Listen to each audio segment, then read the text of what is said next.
Question number 8. The graph shown gives the estimated value in dollars of a tablet as a function of the number of months since it was purchased. What is the best interpretation of the y-intercept of the graph in this context? So there is a y-intercept over here, that is the point at which the graph is crossing the y-axis, and that is between 250 and 200. So we could say it is $225, because on the y-axis we have dollars, and on the x-axis the numbers 4, 8, 12, 16, they are the number of months after the purchase. So the answer choice is A. The estimated value of the tablet was $225 when it was purchased. B. The estimated value of the tablet 24 months after it was purchased was $225. C. The estimated value of the tablet had decreased by $225 in the 24 months after it was purchased.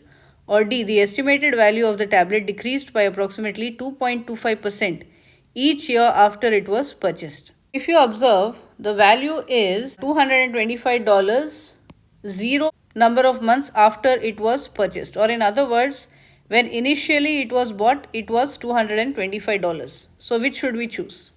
So if you said choice A, that is correct. Choice A is correct. It's given that the graph shown gives the estimated value y in dollars of a tablet as a function of the number of months since it was purchased x. So the y-intercept of the graph is the point at which the graph intersects the y-axis, or when x is equal to 0. So the graph shown intersects the y-axis at the point 0, 225. So it follows that 0 months after the tablet was purchased, or when the tablet was purchased, the estimated value of the tablet was $225.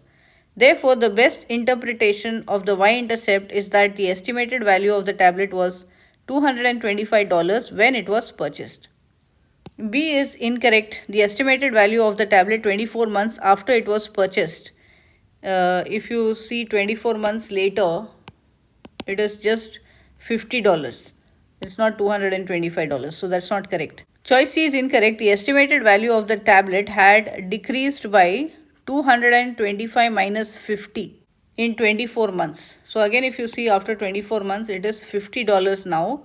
So it has decreased by 225 minus 50, which will give $175. So it has decreased by $175, not by $225. Choice D is incorrect and may result from conceptual errors. So the estimated value decreased by approximately 2.25%. So that is not, the percentage is not mentioned in the graph itself. So I hope that's clear.